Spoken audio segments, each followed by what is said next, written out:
बच्चों, हम लोगों ने तंत्रिका द्वारा नियंत्रण शरीर पे कैसे होता है वो इस देखा है। अभी दूसरा हमें देखना है रासायनिक नियंत्रण कैसे होता है। ठीक है, रासायनिक नियंत्रण मतलब हमारे शरीर में कुछ रसायन ऐसे तैयार होते हैं जिनकी वजह से हमारे शरीर के अंदर कुछ नियंत्रण किया जा सकता है। तो वो किस तरीके से होता है, वो कहाँ से आते हैं रसायन, ये सब हमें इसमें देखना है। हमारे शरीर नामक रासायनिक पदार्थ द्वारा भी समन्वयन और नियंत्रण किया जाता है। जो चीज़ होती है, जो रसायन है, उसको बोलते हैं संप्रेरक, यानी कि हार्मोन कहते हैं जिसे इंग्लिश में। संप्रेरकों का स्राव अंतःस्रावी ग्रंथियों से होता है। अंतःस्रावी यानी कि शरीर के अंदर से जो कुछ स्रावित करने वाली है, तैयार करने वाली है, उन ग्रंथियों को कहते हैं अंतःस्रावी ग्रंथियाँ। ये जो अंतःस्रावी ग्रंथियाँ जो होती है, ये करती है संप्रेरकों को तैयार करने का काम। इन्हें नलिका विहीन ग्रंथियों के नाम से भी जाना जाता है।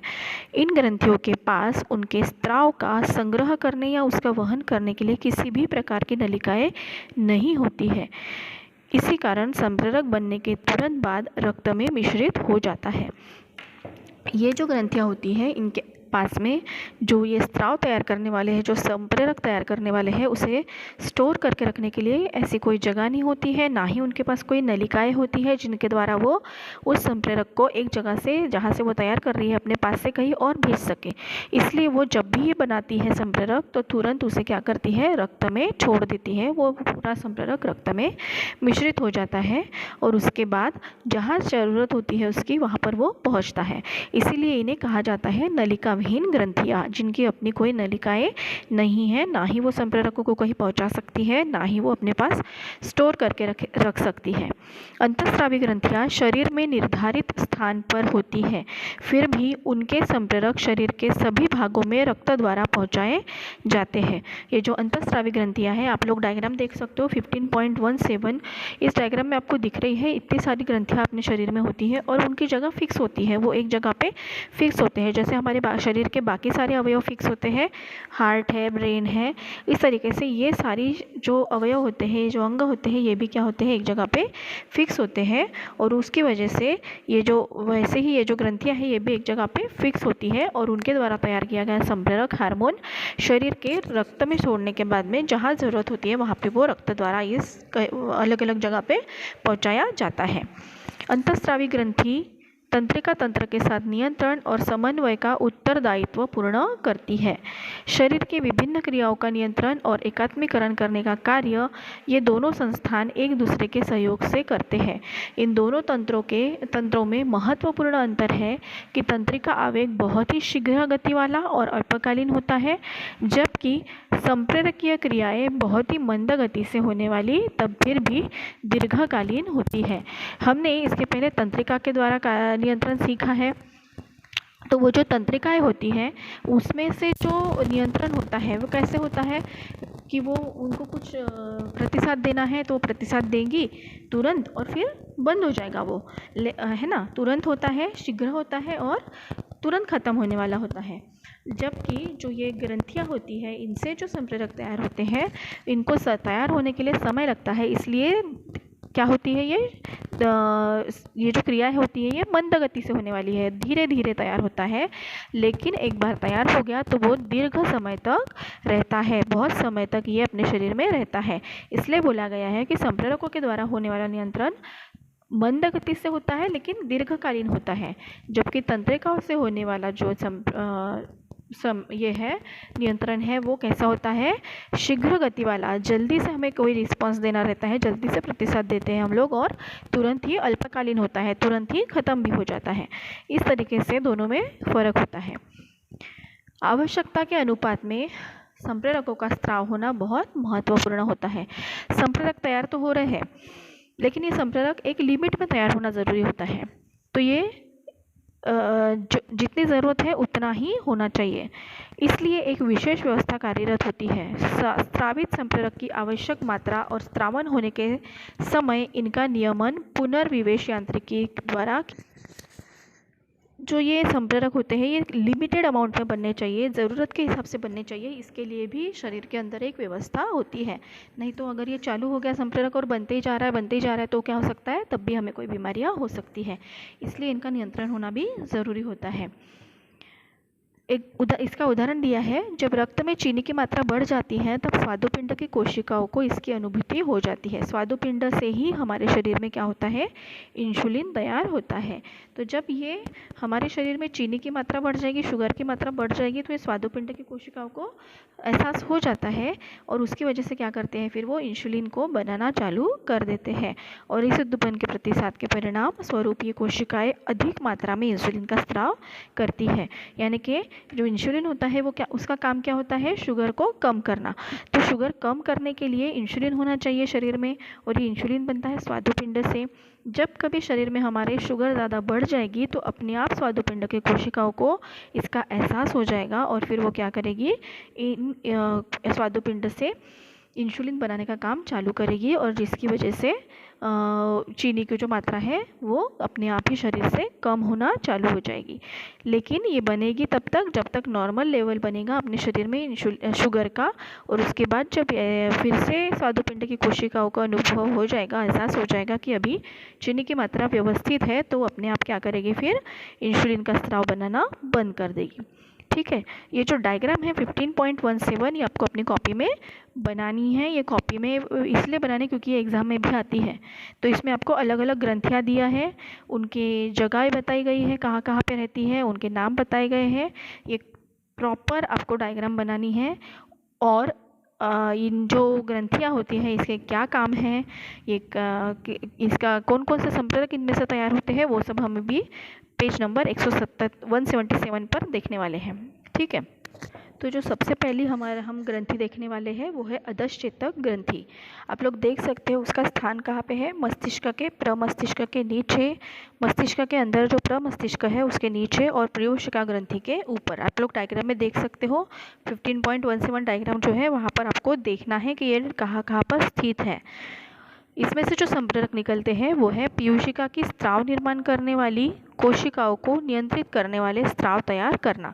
जो पीयूषिका ग्रंथि होती है, ठीक अधश्चेतक ग्रंथि के नीचे आपको पीयूषिका ग्रंथि दिखेगी। ठीक है, वो देखिए, वो जो ग्रंथि है वो हमारे सबसे शरीर की बॉस है, सब मेन ग्रंथि है हमारे शरीर की, पर उसके भी ऊपर कंट्रोल करने के लिए होती है अधश्चेतक ग्रंथि। उसका कार्य होता है पीयूषिका ग्रंथि का नियंत्रण करना। दूसरी है पीयूषिका ग्रंथि, बहुत ही इंपॉर्टेंट है, हमेशा पेपर में आता है इसके बारे में क्वेश्चन। ये होती है मस्तिष्क के नीचे। अब इसमें से जो स्राव निकलते हैं ये अलग अलग स्राव होते हैं और उन अलग अलग स्रावों का अलग अलग काम होता है। तो हम एक एक करके देखते हैं। पहला है वृद्धि संप्रेरक। वृद्धि संप्रेरक, वृद्धि म्हणजे बढ़ना, है ना, तो इसका काम होता है हड्डियों की वृद्धि को बढ़ावा देना। हमारी जो हड्डियां हैं हमारे उम्र के हिसाब से बढ़ती जाती है, लंबी होती है, तो इसको बढ़ाने के लिए वृद्धि संप्रेरक जरूरी होता है। दूसरा है अधिवृक्क ग्रंथि संप्रेरक। अधिवृक्क ग्रंथि आपको दिख रही है, किडनी के ऊपर दिख रही है डायग्राम में। 15.17 डायग्राम देखिए फिर से, वहाँ पर आपको किडनी के ऊपर अधिवृक्क ग्रंथि दिख रही है। उस ग्रंथि के स्रावों को फिर उद्दीपन देने का काम करती है ये अधिवृक्क ग्रंथि संप्रेरक। जो अवटु ग्रंथि संप्रेरक है, देखिए कहाँ पे दिख रही है आपको, ठीक गले में। तो ये जो अवटु ग्रंथि संप्रेरक है ये क्या करती है, अवटु ग्रंथि संप्रेरक ग्रंथि के स्राव स्रवित होने को बढ़ावा देती है। मैंने आपको कहा था कि पीयूषिका ग्रंथि क्या करती है, सबकी बॉस होती है, सबको वो क्या करती है, उद्दीपन देती है अपना अपना काम करने के लिए। तो इसके वजह से निकलने वाले जो स्राव होंगे वो भी कैसे होंगे, सभी ग्रंथियों को अपने अपने काम करने के लिए तैयार करने वाले होंगे। तो जो तीसरी हम देख रही है अवटु ग्रंथि, ये क्या करती है, अवटु ग्रंथि को अपना काम करने के लिए, उसके तैयार होने वाले स्राव को तैयार करने के लिए बढ़ावा देती है। उसके बाद है प्रोलैक्टिन संप्रेरक। ये माता को दुग्ध उत्पादन करने के लिए प्रवृत्त करता है। जब भी डिलीवरी हो जाएगी तो ये जो प्रोलैक्टिन हार्मोन है, संप्रेरक है, ये शरीर में तैयार होगा और उसकी वजह से जो जिसको माता को बच्चा हुआ है उसके शरीर में से दूध का तैयार होना चालू हो जाएगा। फिर है ऑक्सीटोसिन। ये बच्चे का जन्म होते ही गर्भाशय का संकुचन करता है। ये जो हार्मोन है, संप्रेरक है ऑक्सीटोसिन, इसका काम क्या होता है, जैसा ही बच्चा हो जाएगा, डिलीवरी हो जाएगी, होगी तो पेट का जो यूटेरस का आकार होता है, गर्भाशय का आकार होता है, वो फिर से पहले जैसा करने का गर्भाशय का संकुचन म्हणजे छोटा करने का काम करता है। फिर है ल्यूटिनाइजिंग हार्मोन। इसका काम होता है ऋतुस्राव का नियंत्रण, अंडोत्सर्जन करना। ल्यूटिनाइजिंग हार्मोन जो है वो भी सिर्फ लेडीज़ में ही बनता है। इसका काम होता है हर मंथ में जो लेडीज़ को ऋतुस्राव होता है उसका नियंत्रण करना। प्रतिमूत्रल संप्रेरक, ये इसका काम होता है शरीर में पानी का अनुपात संतुलित रखना। शरीर में से पानी कम भी ना हो और ज़्यादा भी ना हो, पानी का संतुलन बना रहे, ये काम होता है प्रतिमूत्रल संप्रेरक का। पुटिका ग्रंथि संप्रेरक, ये भी होता है, इसका काम होता है जनन ग्रंथि विकास नियंत्रण करना। जो भी जनन ग्रंथियाँ होती हैं उनका विकास करने का काम करेगा पुटिका ग्रंथि संप्रेरक। तो इस तरीके से पीयूषिका से अलग अलग तरीके के 8 संप्रेरक तैयार होते हैं जिनके अलग अलग काम दिए गए हैं। ठीक है, ये आप अच्छे से अपने कॉपी में ऐसे के ऐसे पूरा टेबल उतारोगे तभी जाके आप इसे लिख पाओगे। ठीक है, फिर है तीसरी अवटु ग्रंथि। अवटु ग्रंथि जो हमारे गले में होती है, आपको डायग्राम में दिख रही है ना। तो गर्दन के मध्य भाग में सामने से श्वास नली के दोनों ओर, इसमें से 2 तरीके के संप्रेरक तैयार होते हैं, थायरॉक्सिन और कैल्सिटोनिन। थायरॉक्सिन नाम का जो संप्रेरक तैयार होता है उसका काम होता है शरीर की वृद्धि और उपापचय क्रिया नियंत्रित करना। हमारे शरीर की जो वृद्धि होती है, जो हम बढ़ते हैं, इसके लिए थायरॉक्सिन नाम का जो संप्रेरक है वो बहुत ज़रूरी होता है।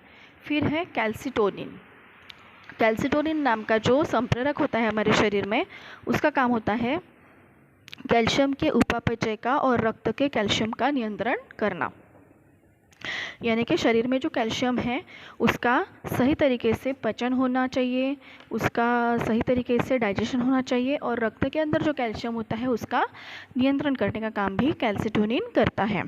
फिर उसके बाद है परावट्टु ग्रंथि। परावट्टु ग्रंथि जो होती है वो अवटु ग्रंथि के ठीक ऊपर होती है। अवटु ग्रंथि की पिछली ओर ये 4 ग्रंथियाँ होती हैं। इनमें से जो संप्रेरक तैयार होता है वो है पैराथॉर्मोन, और इसका काम क्या होता है शरीर के कैल्शियम तथा फॉस्फोरस के उपापचय का नियंत्रण करना। शरीर में जो कैल्शियम और फॉस्फोरस है इनका सही तरीके से पाचन हो और उसका सही तरीके से शरीर में सब जगह पर पहुंचाया जा सके, इस तरीके का सारा नियंत्रण ये ग्रंथि करती है। उसके बाद है स्वादुपिंड। ये स्वादुपिंड में जो है 4 तरीके की कोशिकाएं बनी होती है, अल्फा कोशिका, बीटा कोशिका, डेल्टा कोशिका और पीपी कोशिका। स्वादुपिंड जो है आपको दिख नहीं रहा है डायग्राम में, लेकिन जो ब्राउन कलर का लीवर होता है उसके नीचे होता है स्वादुपिंड। उसमें से 4 तरीके के संप्रेरक तैयार होते हैं, ग्लूकागॉन, इंसुलिन, सोमेटोस्टेटिन और पैंक्रियाटिक पॉलीपेप्टाइड। इसमें से ग्लूकागॉन नाम का जो संप्रेरक होता है उसका काम होता है यकृत को ग्लाइकोजन का ग्लूकोज में रूपांतरण करने के लिए उद्युक्त करना। हमारे शरीर में जो ग्लाइकोजन तैयार होता है उससे ही ग्लूकोज तैयार होता है, और ये काम करता है यकृत यानी कि लीवर। तो ये जो लीवर से ग्लाइकोजन का ग्लूकोज में रूपांतरण करने के लिए ग्लूकागॉन नाम का जो संप्रेरक होता है इसकी ज़रूरत होती है। इसके लिए ग्लूकागॉन काम करता है। फिर इंसुलिन का काम क्या होता है, यकृत को रक्त की बढ़ी हुई शर्करा का ग्लाइकोजन में रूपांतर करने के लिए। ग्लूकागॉन के बिल्कुल उल्टा काम होता है इंसुलिन का, कि अगर अभी क्या करना है, ग्लाइकोजन का ग्लूकोज में रूपांतरण कर दिया ग्लूकागॉन ने, लेकिन अगर ग्लूकोज ज़्यादा हो रही है शरीर में तो फिर क्या करेगा, इंसुलिन काम करेगा और ग्लूकोज का फिर से ग्लाइकोजन में कन्वर्शन कर देगा, जिसकी वजह से इन दोनों हार्मोन की वजह से क्या होता है, शरीर में सही तरीके से ग्लूकोज का नियंत्रण होता जाए। उसके बाद है सोमेटोस्टेटिन। आंत की गतिविधि, हलचल तथा उसके द्वारा ग्लूकोज के अवशोषण का नियंत्रण करना।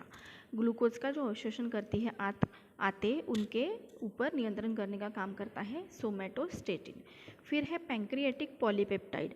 ये जो संप्रेरक होता है ये क्या काम करता है, स्वादुरस के रिसाव पर नियंत्रण करना, यानी कि स्वादुपिंड से जो कुछ भी संप्रेरक तैयार हो रहे हैं उनके ऊपर सही तरीके से कंट्रोल करना, उनका नियंत्रित मात्रा में बनाना या बंद करना, ये जो भी चीज़ें हैं ये सब पैंक्रियाटिक पॉलीपेप्टाइड नाम का जो संप्रेरक तैयार होता है वो करता है। ये हो गया स्वादुपिंड के बारे में। उसके बाद है अधिवृक्क ग्रंथि। अधिवृक्क ग्रंथि जो होती है, मैंने आपको बताया था कि किडनी के ठीक ऊपर दिख रही है आपको, ब्लू कलर की छोटी छोटी किडनी के ऊपर ग्रंथियाँ दिख रही हैं वो है अधिवृक्क ग्रंथियाँ।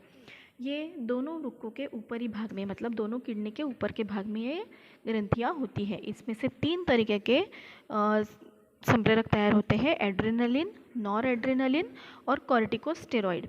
एड्रेनलिन जो होता है इसका काम क्या होता है, आपातकालीन परिस्थिति तथा भावुक प्रसंगों में व्यवहार का नियंत्रण करना। मतलब कभी भी हमारे जो इमोशनल चीज़ें होती है या फिर रोना है वगैरह, ऐसी चीज़ों में आपातकालीन परिस्थिति में हमारे व्यवहार के ऊपर ये नियंत्रण रखता है। दूसरा है नॉर एड्रेनालिन, हृदय और संवहन संस्थान परिसंचरण उद्दीपन करना तथा उपापचय क्रियाओं को उत्तेजना देना। हमारे हृदय को, हमारे संवहन संस्थान को ये सही तरीके से कंट्रोल करता है और हमारे उपापचय क्रियाओं को भी उद्दीपन देता है। तीसरा है कॉर्टिकोस्टेरॉइड नाम का संप्रेरक। इसका काम होता है Na यानी कि सोडियम, K यानी पोटेशियम। सोडियम और पोटेशियम हमारे शरीर में कंटिन्यूअसली ज़रूरी होते हैं, तो इन दोनों का संतुलन बनाए रखना और उपापचय क्रिया को उत्तेजना देने का काम करता है कॉर्टिकोस्टेरॉइड नाम का संप्रेरक। उसके बाद हमें देखना है अंडाशय। ये होता है स्त्रियों में गर्भाशय के दोनों ओर। डायग्राम में देख सकते हो आप लोग, ये स्त्रियों में होता है सिर्फ। इससे 2 तरीके के हार्मोन संप्रेरक तैयार होते हैं, ईस्ट्रोजन और प्रोजेस्टेरॉन। ईस्ट्रोजन का काम होता है स्त्रियों में गर्भाशय के अंतस्तर की वृद्धि करना, गर्भाशय को सही तरीके से डेवलप करना और स्त्रियों के द्वितीय लैंगिक गुणों का विकास करना। द्वितीय लैंगिक गुण म्हणजे जैसे कि उनकी आवाज़ है, दिखना है, उनके बाल हैं, उनके शरीर का ओवरऑल डेवलपमेंट है, ये सब होता है द्वितीयक लैंगिक गुण। तो इन सभी चीज़ों को डेवलप करने का काम करता है ईस्ट्रोजन। उसके बाद है प्रोजेस्टेरॉन। प्रोजेस्टेरॉन नाम का जो संप्रेरक होता है ये क्या करता है, गर्भाशय के अंतस्तर को म्हणजे गर्भाशय के आंतरिक भाग को गर्भधारणा के लिए तैयार करने का काम करता है और फिर गर्भधारणा करने में भी मदद करता है।